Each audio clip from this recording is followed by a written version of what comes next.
Hey all, welcome to the Not Alone podcast. I'm Maddi. And I'm Orla. We are the co-founders of NottAlone. We're both also educational psychologists and we're both parents. We are so thrilled that you've clicked onto this podcast to join us as we delve into all things mental health and wellbeing. Let's face it, we all encounter challenges and tough times in our lives. So we want to talk about these experiences in the hope it helps others and reminds you it's okay to not be okay. No matter what you're going through, you are not alone. We will be having real conversations about mental health. Some topics will be challenging and maybe upsetting, so please do listen with care. Hello and welcome everybody. Today we are going to be talking about exam stress. So we're in the middle of exam season here in the UK at the moment. It's a topical issue. We have been out and about this week speaking to young people who are in the middle of or just about to do exams in year 12 in schools in Nottingham. And Maddi's been gathering some words of wisdom and also some questions and things that they would like help with. I have. It's been an absolute pleasure and delight to spend some time with some year 12 students this week. So what we're going to do today is we're going to give our audience, our listeners, some feedback from young people.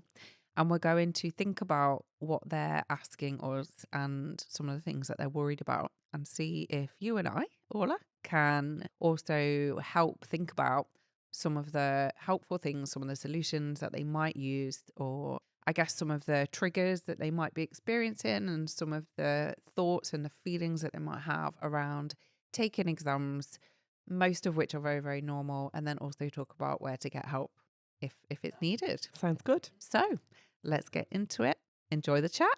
And you might be listening at the moment when you're in the middle of exams. So look after yourself and listen with care.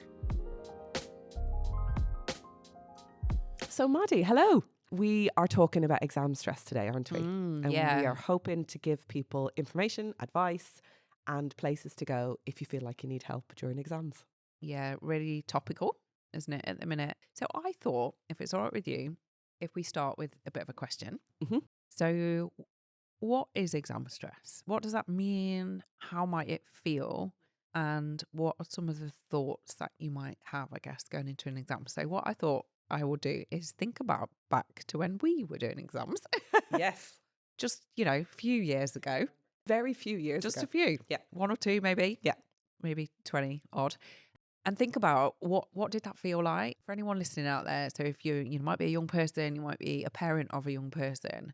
I can remember sitting down to do an exam and I can't remember any feelings of worry or stress before doing my exams. I think it's just too long ago and I can't remember kind of feeling pressure or any of those feelings. But what I do really clearly remember is sitting down in that chair and you're often in, you're in a big hall, aren't you? And there's rows and you've got teachers who walk up and down them as you're kind of sat there. And I remember having this overwhelming feeling in my stomach of nervousness.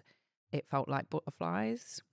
And I do really clearly remember at one point, and I think for me, where I was more confident in a subject, those feelings were less.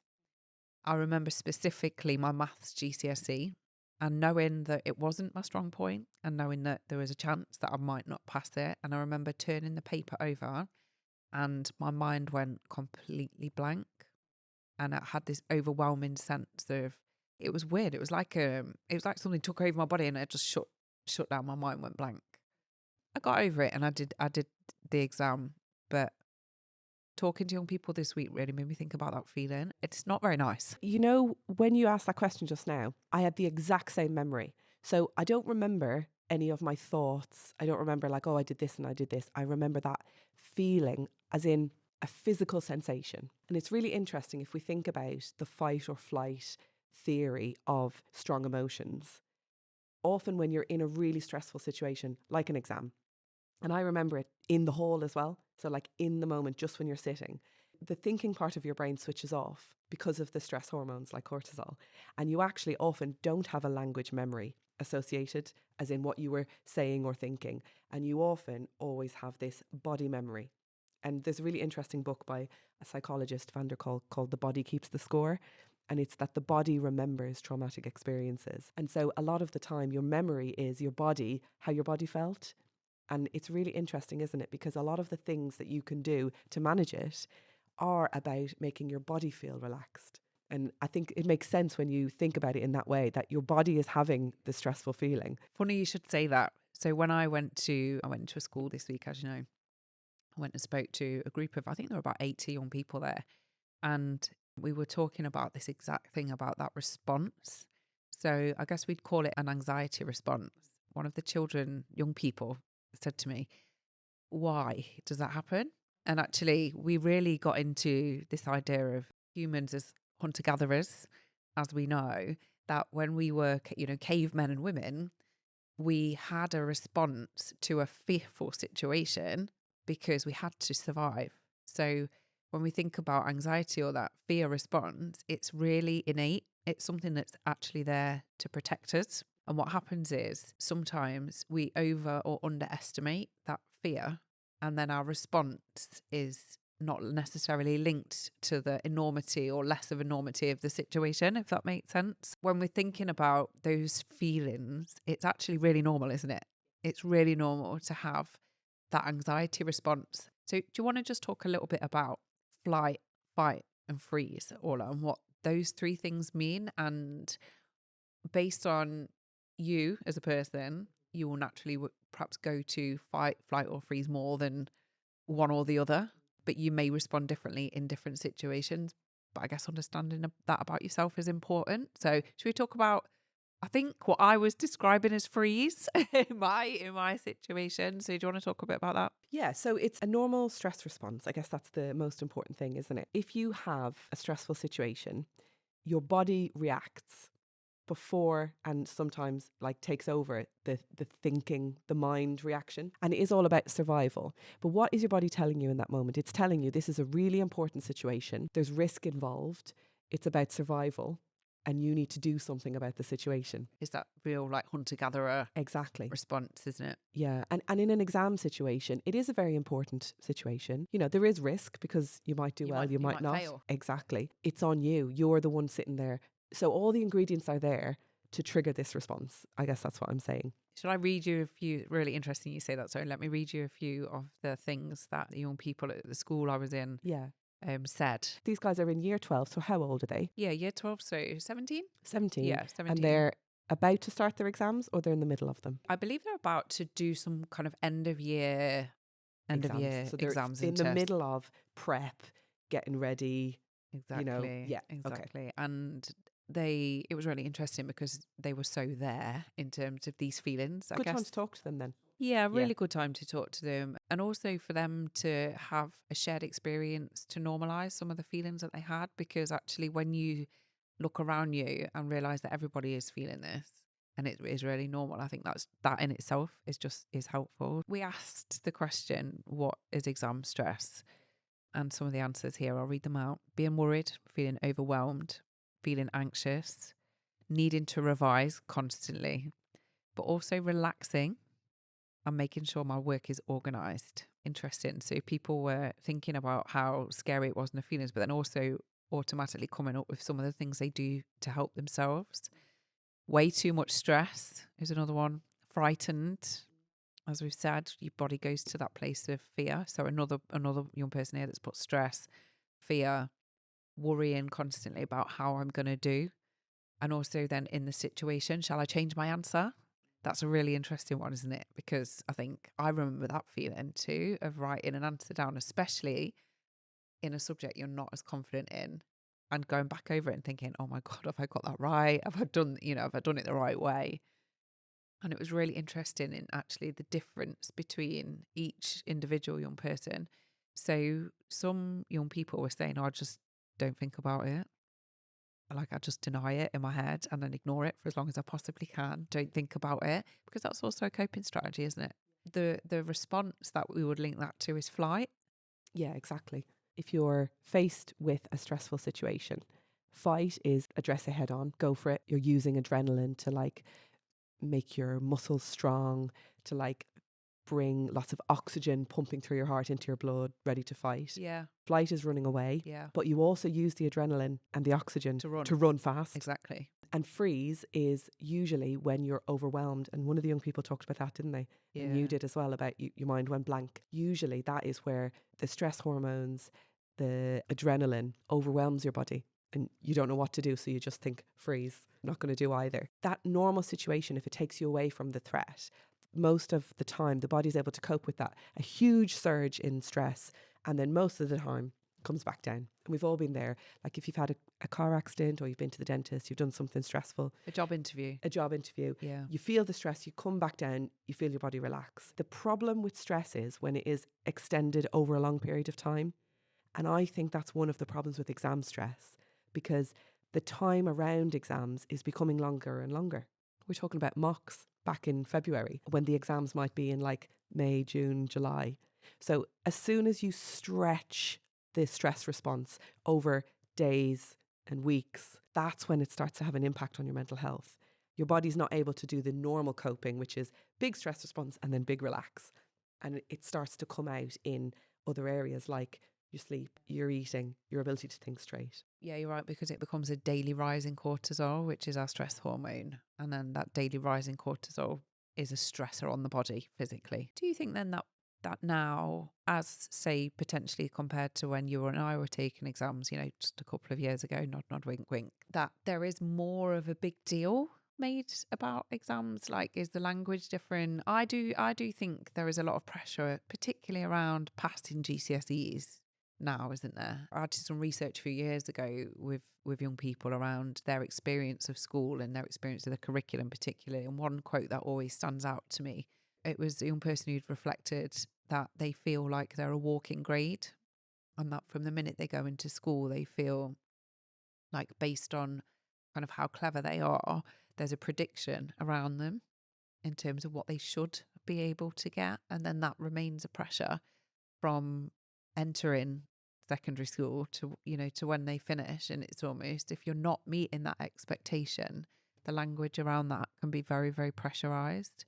So it just made me think then about what you said about this exam period, but actually this is actually, we're talking about kind of the whole experience, aren't we, really, of stress. It's interesting to differentiate between stress and anxiety, I think. And I think the stress for me really indicates the extended time period. What you're talking about is making me think about anxiety and worries, which often are an added layer.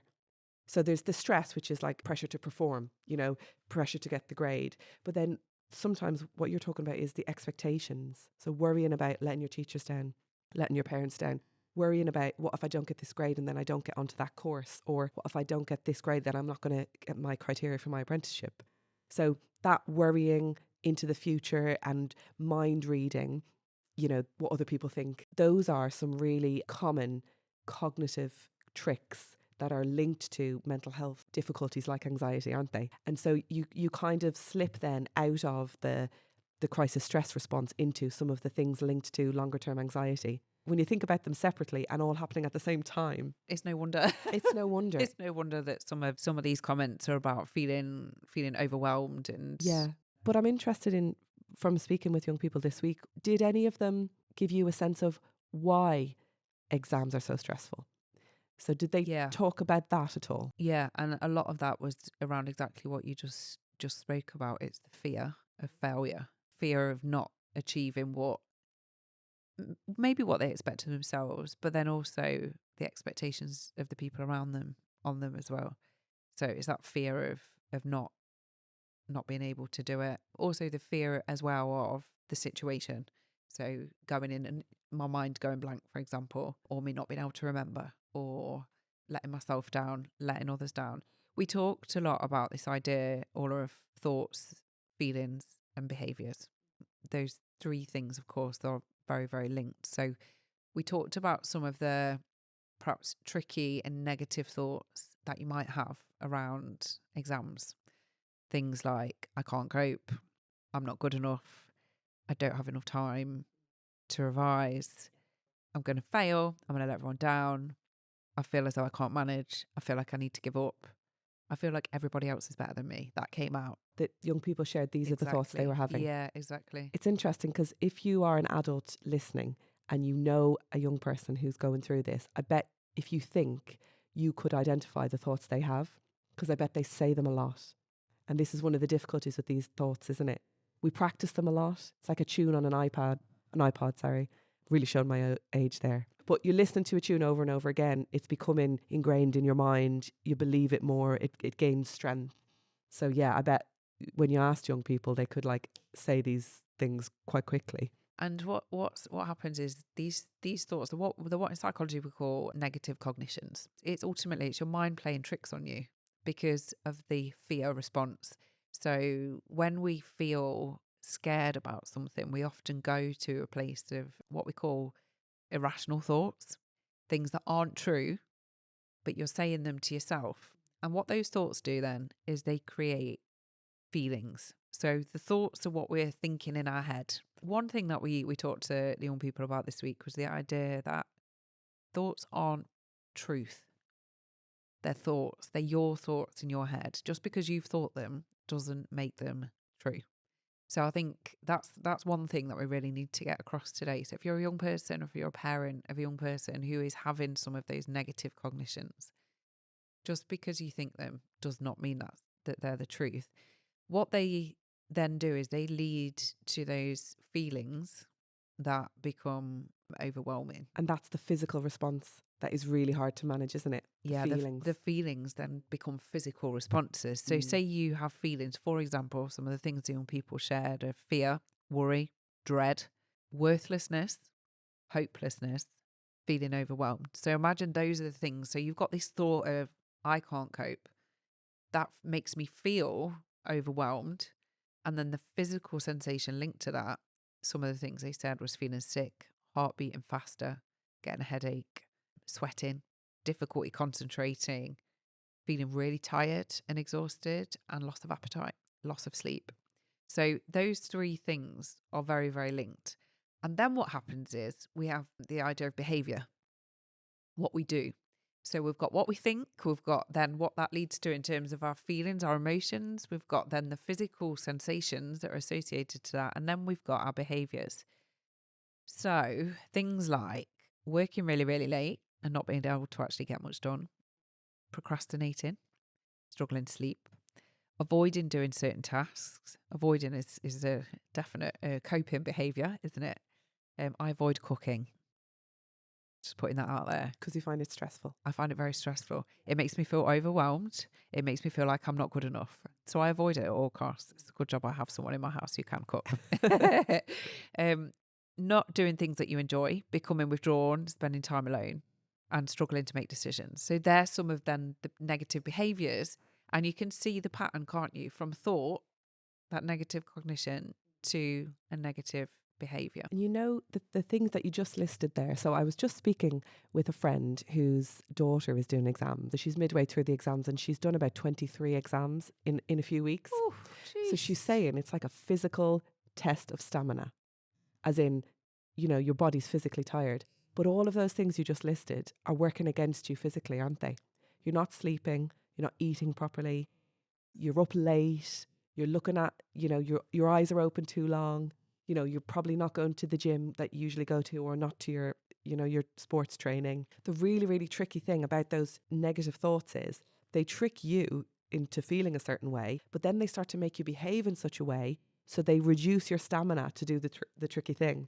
So they're really, really sort of sneaky. It's a cycle. It's a definite cycle of making things worse for yourself.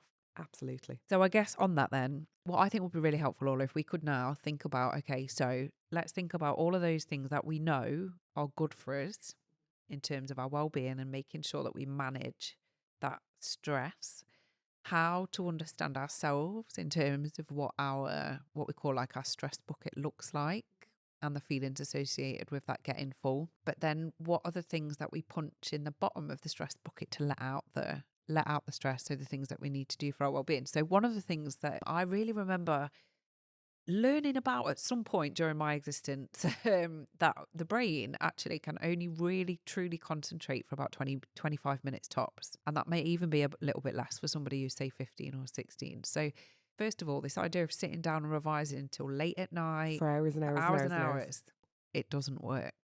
The best way to revise based on what we know about the brain. And this, don't get me wrong, this is not blanket, it's not the same for everybody, but most people will benefit from 20-minute bite-sized bits of revision and then a break. And what would you do in a break? You would get up, move, do something physical, maybe even put the TV on, do something completely different to what you were doing before. I think there's another trick, which is the mobile phone, which makes us believe we've had a break because we've looked at our phone instead of looking at our maths book or whatever it is. But actually, a break is something quite different, isn't it? Yeah, especially if you're on your phone, you're checking your WhatsApps with your friends who are also a bit stressed and they're also studying. Or if you're on social media, your phone algorithm will know that you're doing exams at the minute. You might be looking at a lot of exam content. Yeah, collective stress. Collective stress. It's not just your stress then, it's everybody's, isn't it? Because it's interesting what you were saying as well about the thoughts. The thoughts are not necessarily truth. Because some of the stuff, I think one of the tricky things in figuring out how to make yourself feel better is some of the thoughts that you have during exam time, they are true.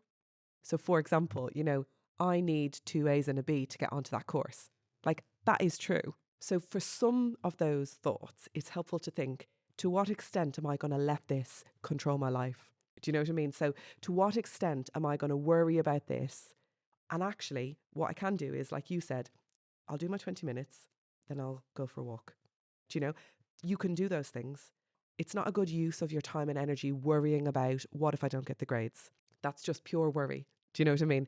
You can't change the fact that you need those grades to get on that course. But what you can do is think about some really evidence-based tips and ideas about how to study, how your brain works, how to keep yourself physically fit, how to keep yourself connected as well. Yeah, so I think that's one of the things that we spoke about this week as well, is the idea of talking to somebody about how you're feeling, because if you share those feelings of stress, they will naturally be less.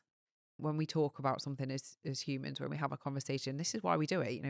We have a problem, we talk to a friend, don't we? It's a very very simplistic but very common thing that we do when we've got a problem. And the reason that we do that is because it makes us feel less stressed. It makes us feel like the problem is halved, for want of a less cheesy A problem shared is a problem halved. Exactly. But what you're talking, I think, there about is just something about realistic targets as well. So setting yourself a target of 3 hours worth of revision a day, for example. Yeah, you might feel better because then you feel you're putting the work in, but is that really effective? Well, actually, 3 hours, okay, but 20-minute slots with 20-minute breaks is a much more realistic target in terms of what you're actually going to input and learn. Some of the other things that we can do to deal with exam stress, as we've said, talk to somebody, take breaks, relaxation techniques. Let's just cover that for a moment, because that's something that we talk about. I'll be honest, when people talk to me about relaxation techniques, I kind of roll my eyes a little bit because I don't feel like it works great for me. But what about, start with what makes you relax and what makes you switch off? So for example, I grew up playing sport, and I know that sometimes during exam times, people, they don't go to their sports, they don't go to their training, or they miss a few matches because maybe they're A, worried about getting injured, very sensibly, but B, they feel like I should be studying. But actually, for me, going to do my sport helped me to relax because I could focus on it's a physical thing. I could focus on that for an hour. I didn't think about the study. I didn't worry about what exam was the next day. And it forced me to have a brain break. So for me, you might not call that relaxation activities. It's not like deep breathing, have a bath. It was actually quite active and, it sort of got my heart rate going. But for me, it helped me to relax and switch off from the exams. So I think it's about that, isn't it? It's Absolutely. about It what really is yeah. what gives you the break, what switches you off, what helps you to just focus on something different. Exactly. And that the individual differences in that is something that, absolutely we can't, there's no blanket way for people to achieve that sense of relaxation. And I think that's when we talk about relaxation techniques, you kind of conjure up images of, and deep breathing and all those kind of things, which personally for me, I wouldn't have ever found effective. But however, going on a run. I was going to ask you, what works for you? Yeah, going on a run, I guess that's my mindfulness. So again, when we use that term mindfulness, actually what that means is it's becoming into a place whereby you are being kind to yourself through just focusing on something you love, enjoy, makes you feel good, you know, takes you to a place of complete, or well, away from, I guess, the idea of exam stress or whatever it is that you're caught up in and worried about. Absolutely. It's distraction, isn't it? Yes. It's distracting yourself. Something that grounds you as well. Do you know what I mean? Because like you were saying, the Yeah. phone, it distracts you for a minute, but you're not necessarily grounded. But if you do, you know, you love running, you do that, you feel like yourself. It's a bit of normality, because exam times are a weird time, aren't they? The normal routine's gone out the window. For someone else, it might be go for a walk with the dog. Or someone else, it might be go and have a coffee with your friend. You know, whatever grounds you, makes you feel present, like yourself, not Orla who's in the middle of exams, but Orla, the usual Orla. That's the kind of thing that you need to just remind yourself of the bigger picture during exam time. Exactly. Because your world can become really, really small, can't small it? and focused on one particular period or point of time in your life. And if there are any young people listening, you know, from older people have been through exams, and you know, it is really hard, and it's supposed to feel hard right now. However, it's not the be all and end all. I wanted to say that today because I feel like children are told that it is it really is, if you don't pass, or if that, and actually you will find your way regardless of, you know, how you perform in these exams. So I guess what I'm saying is, if it does get to you too much and you do mess it up, Yeah. that's okay. It really is okay. Like you will find your way. I'm going to read out a couple more of these. Is that all right? Yeah. These are things that young people you met this week told you helps them. Helps them, but also just how they feel about their exams. Okay. And I just, what really interests me is the difference between from one person to another. So this one said it's an adrenaline rush, and I find it really exciting. And that Isn't that interesting? that's the stress response, right? Yeah. Because what we actually find when you're sitting in an exam hall and you get that adrenaline rush, adrenaline actually helps you to focus. It helps you to zone things out. It has that impact on you where it can really improve your performance, Yeah. can't it? And there's a reason why that's there, and it is linked to performance, isn't it? All the way back to when we were, you know, killing woolly mammoths to survive, right? Yeah. But it's such a fine line, isn't it? Because it doesn't take much to tip it into fight, flight, freeze. Yeah. Yeah. So this is really interesting. So one young person wanted to know, how do you help someone else? That's a really So good if question. you are a young person, you've got a friend who's struggling with exam stress, and you know that they are, what do you do? How can you help them? Well, I would say, so you know, at the start of the conversation, we talked about how did you feel when we had exams, and you started talking about butterflies in your tummy. And I was listening and I was like, I felt exactly the same. And I just felt like we had a connection there, that we'd been through the same experience. So if you were doing exams or you've been through exams, listen to what it's like for them and tell them the things that you felt that are the same. This idea around not alone, it comes back again. Help them to feel like they're not alone. They're going through something that other people have been through. And then what comes from that is you'll come out of it. You'll get better. Even if it's a disaster and you fail this exam, there's another way around to find your way where you want to go. So I would say that, to listen to them and try and find the shared experience, definitely. When we've got a friend who's going through something and we're worried about somebody, I think we really naturally try to go to find solutions. So have you tried this? What about this? And actually, most of the time, what people really need is somebody to just sit with them in the moment. So again, if you're a parent of a child who's stressed about their exams, and believe me, I do this myself often. You know, my daughter will come into my room usually about 11:30 at night, stressed about something, and she'll need to cry or offload, and I often go straight to, well, I mean, if I've probably usually just woken up and I'm just half asleep, but usually I'll go straight to, okay, well, we can do this, or we can do this, we can try this. And actually, no, none of that is what she needs. She needs me to just sit with her and let her talk, let her tell me how she feels, and for me to say, I understand that, I understand that sounds hard. And I maybe give an example of when I felt like that too, like you said, you know, sharing experience. And she just needs that time and space. And I think if you're a parent of a child who's struggling, I think all you can really do is sit with them in the moment and share the stress, isn't it? one of the other things that came up this week was a young person who's asked us to talk about, what if you're not stressed about your exams? What if you just don't feel anything? Are they saying that because they feel prepared and confident and they'll Yeah. be fine? Yeah. Well, that's great. Yeah.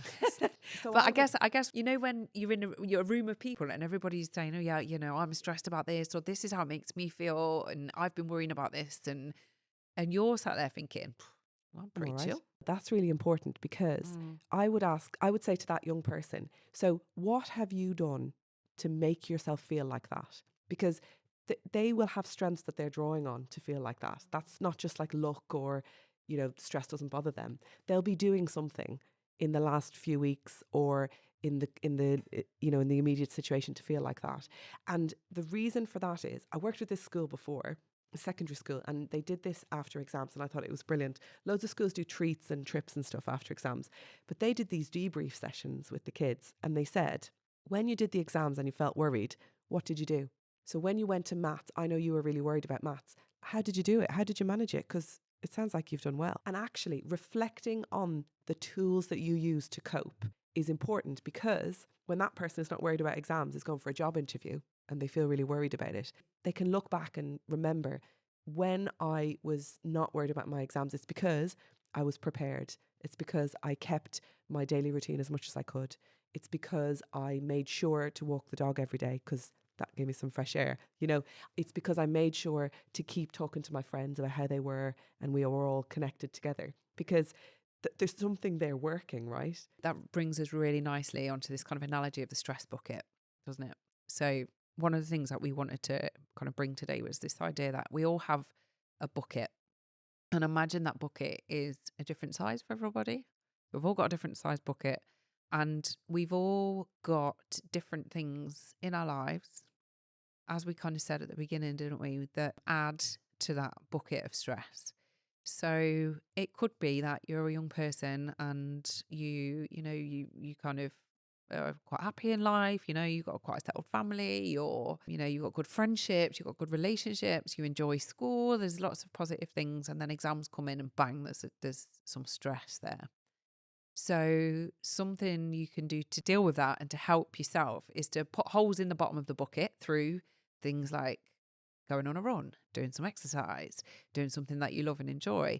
And then what happens is the stress that's coming in then filters out of the bucket, right? So we have what's coming in, we have what we can do to ensure that those things are then flowing out.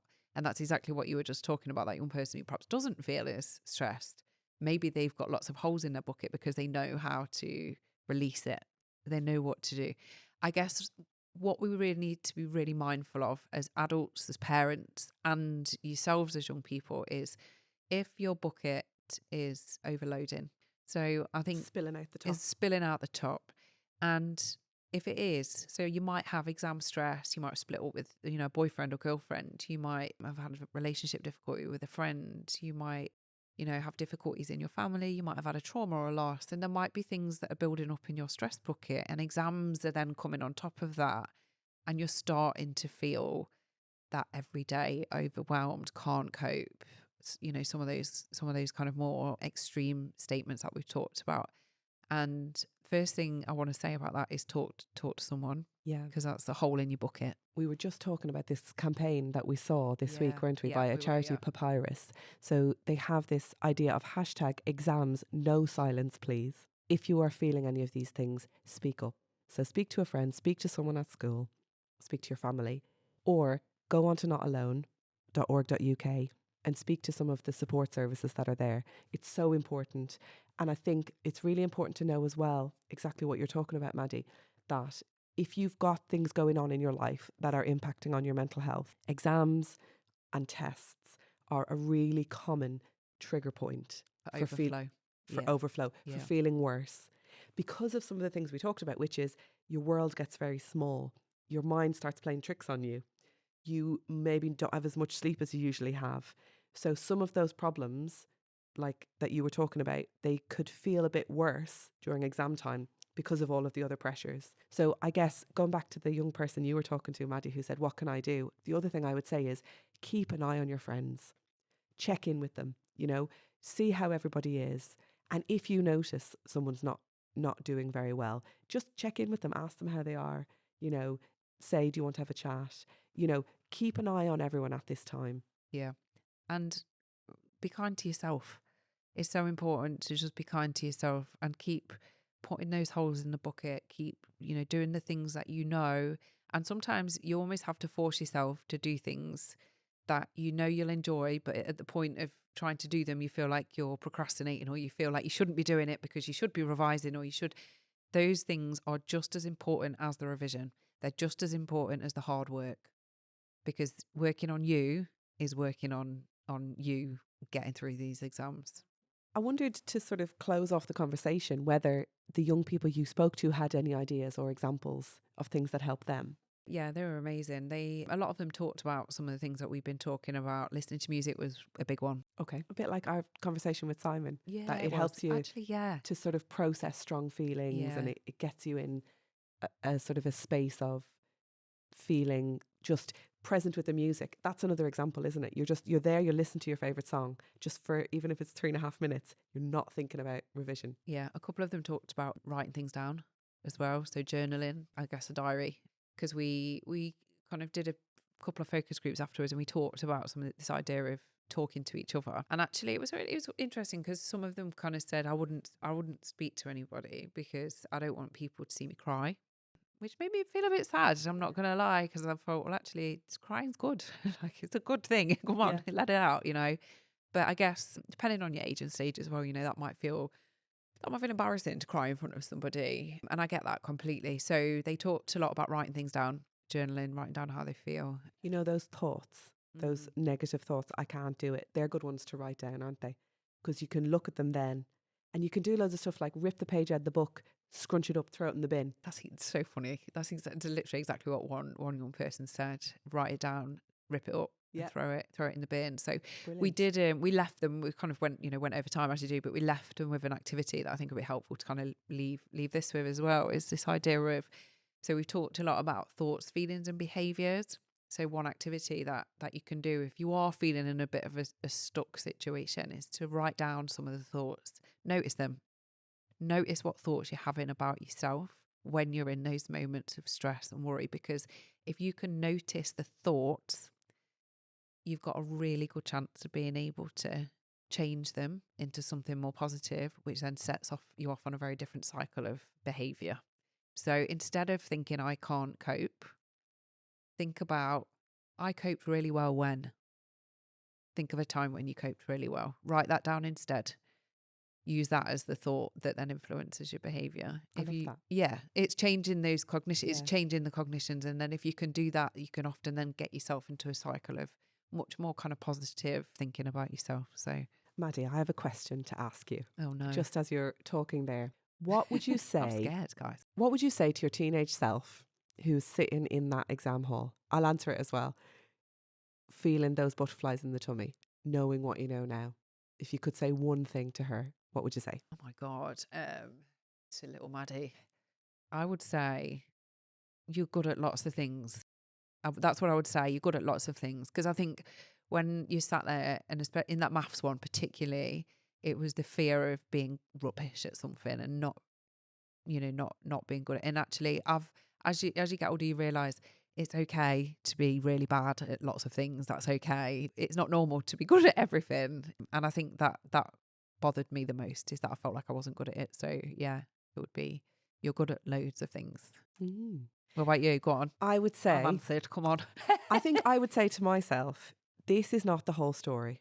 What we were talking about today, about the world getting smaller, the pressure, you've got to get a certain grade on this exam. I think I would say now to teenage Orla, this is not the whole story. This is just a piece of the story. You know, try and sit back, see the bigger picture, and don't put too much pressure on this particular moment. 100%. Just be you, be authentically you, and who you are, and be true to that, because you're not a maths exam, a history exam, a geography exam, whatever it is, does not define you.